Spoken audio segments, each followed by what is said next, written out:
E se a sensação de exaustão diária, aquela ansiedade constante, ou até o fato de, sabe, estar preso no mesmo ciclo de problemas não for um traço psicológico? E se for, na verdade, um erro crítico de software? Nossa, imagina se o universo inteiro for um gigantesco servidor em nuvem e a humanidade, bom, estiver simplesmente tentando rodar a realidade com os drivers errados. Exatamente isso. Hoje, o nosso mergulho profundo vai analisar uma coletânea de textos fascinante. O título é Sincronia Universal, a Engenharia da Existência, assinada pelo autor Devaldo Lemos da Costa. Que também é conhecido nos textos como Mister Deleco, né? Isso, Mister Deleco. E a nossa missão aqui é decodificar uma teoria que une física quântica, teologia, biologia e ciência da computação. E tudo de uma maneira, olha, absolutamente singular. É a definição perfeita de entrar de cabeça nas águas profundas da engenharia existencial. Porque a premissa central dele argumenta que o universo não é um evento aleatório. Ele é um sistema operacional e um de escala colossal. E os seres humanos, longe de serem acidentes biológicos, são descritos como um hardware de altíssima geração, o que propõe uma mudança radical de perspectiva para quem acompanha a gente. Com certeza, porque para quem quer que esteja lidando com a sobrecarga da vida moderna, o texto sugere abandonar a busca por uma cura mística, sabe? O foco passa a ser puramente técnico. É entender que o sofrimento é só o resultado de, tentar rodar um sistema obsoleto num equipamento cheio de vírus e ruídos. A escala dessa teoria é absurda. Então vamos desempacotar isso por partes. Vamos lá. O autor começa reestruturando a nossa visão sobre a origem de tudo, né? A obra não olha para o Big Bang como uma explosão caótica. O termo usado é um cold boot cósmico, certo? Exato, um cold boot, que em arquitetura de sistemas é a inicialização a frio. É aquele momento exato em que a energia é fornecida a um hardware que estava completamente desligado. E segundo a teoria dele, isso teria acontecido há 13,8 bilhões de anos. Mas em vez de ser uma expansão desgovernada, foi um período super rigoroso de compilação de código. Isso mesmo. A ideia é que as constantes físicas do universo, tipo a velocidade da luz ou a força da gravidade, elas foram programadas com um ajuste fino milimétrico. Como parâmetros numa linha de código primária. Se a força eletromagnética, por exemplo, fosse, sei lá, 1% diferente, o sistema daria erro e os átomos simplesmente não se formariam. Então, nesse cenário, a Terra seria o quê? Apenas uma máquina dentro dessa rede gigantesca. Na verdade, o texto classifica o nosso planeta como um servidor local. E esse servidor possui um uptime, quer dizer, um tempo de funcionamento contínuo, sem mais ligamentos drásticos, de cerca de 4,54 bilhões de anos. Caramba! E aí entra o usuário, né?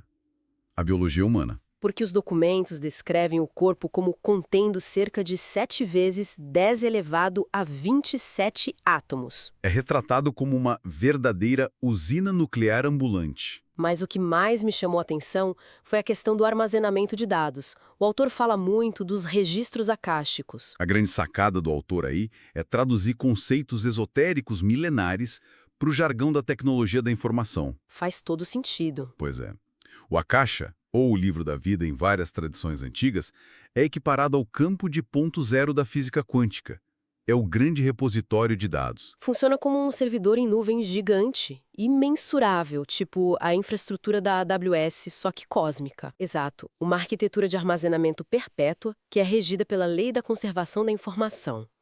Isso significa que, bom, nesse universo, o comando delete simplesmente não existe. Espera, deixa eu ver se eu entendi a mecânica dessa parte. Cada pensamento, cada emoção, cada ação seria um pacote de dados feito de energia. Sim, exatamente. E tudo isso fica gravado em trilhas permanentes nesse HD cósmico? A mecânica descrita no livro vai bem por esse caminho. Cada colapso de função de onda gerado pela consciência de um indivíduo cria um log, um registro permanente no servidor. Nada se perde, apenas muda de estado. O que levanta uma questão gigantesca, né?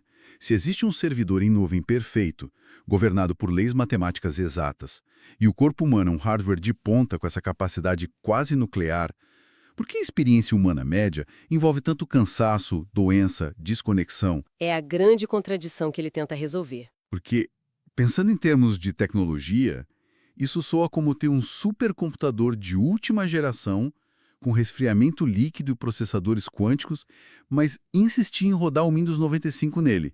Essa analogia é muito boa. E o livro usa um termo super semelhante, que é software obsoleto.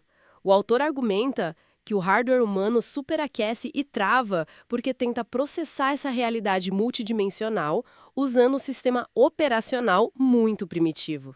Um sistema baseado no medo, na escassez, no materialismo extremo. Exatamente. O hardware não encontra os drivers adequados para traduzir a vasta quantidade de dados que estão disponíveis na nuvem cósmica. Entendi. Isso cria um gargalo absurdo de processamento. Mas vamos olhar para a parte física disso.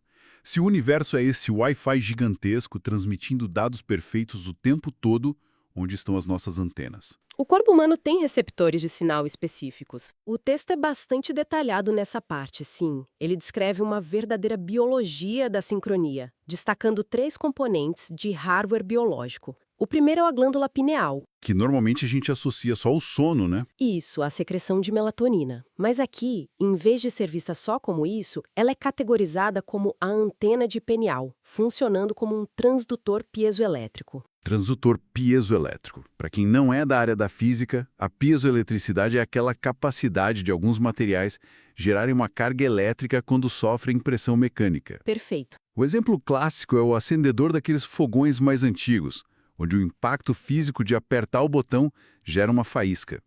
Mas olha, como isso funciona no meio do cérebro humano. A pineal contém microcristais de um mineral chamado apatita. De acordo com a premissa da obra, quando o campo quântico, a nuvem cósmica, emite uma vibração, esses cristais sofrem uma leve pressão mecânica. E aí eles convertem essa onda sutil, invisível, em impulsos elétricos cerebrais. Exato. A glândula atua como conversor analógico digital da mente humana. Fascinante. E os outros 2 componentes, quais são? O segundo é o eixo intestino-cérebro. O intestino é descrito como a grande refinaria química do corpo.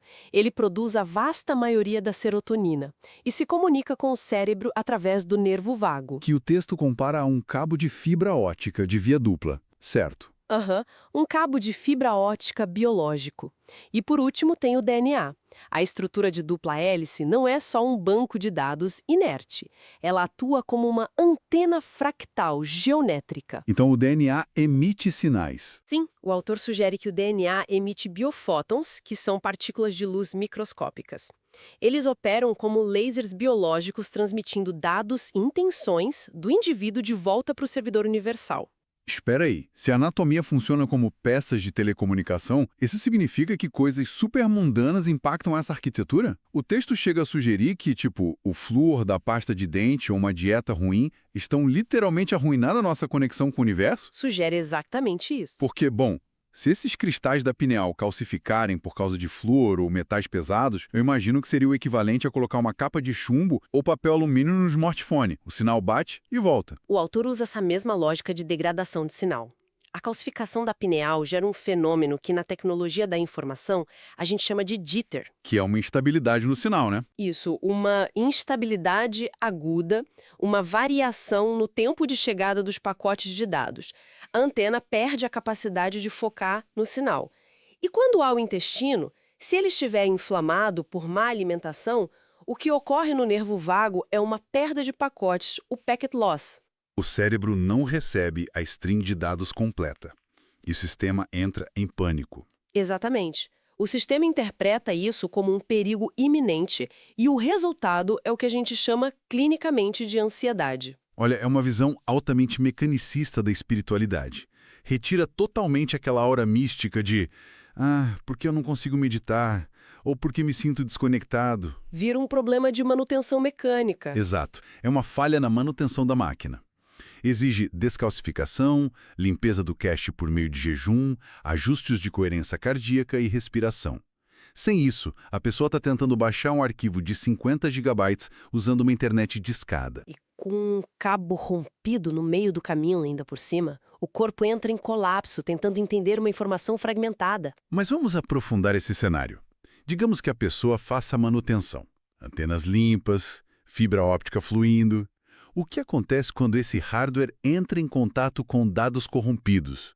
Porque se a nuvem tem tudo, tem que ter malware lá.